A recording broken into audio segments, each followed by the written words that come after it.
On June 6th, 2020, an estimated 38,000 people gathered in Union Park to protest police brutality and the brutal murders of Breonna Taylor, George Floyd, and Ahmaud Arbery.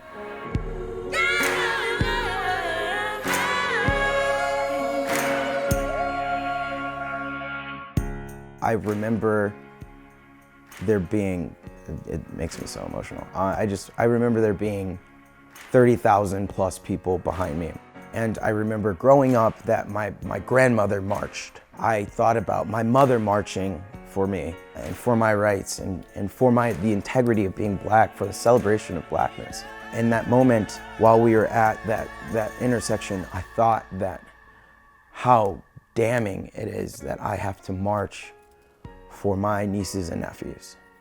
And I thought how much it hurt that they're gonna have to grow up in a fight that seems like it's already taken a lifetime.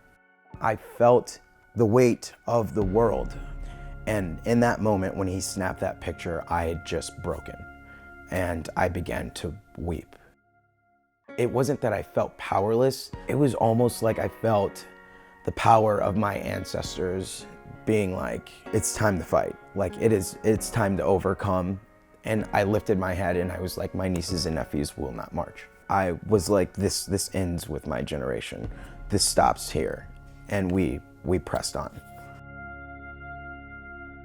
We intended on making a national statement that day, and the statement needed to be that we're stronger unified, we're stronger as one unit, and we're stronger peacefully. We wanted no one to have the opportunity to come at us and say, oh, you guys did this, but it turned violent. And anyone who was getting out of line, anyone that got close to a police officer, we made sure that they had the proper messaging. We made sure that we continued to speak peace. In our chants, the way that we were moving, the way that through the loudspeaker, you could hear a poem of peace. You could hear a poem of unity. It was important that this was perceived as wholesome, as effective, as unified as possible.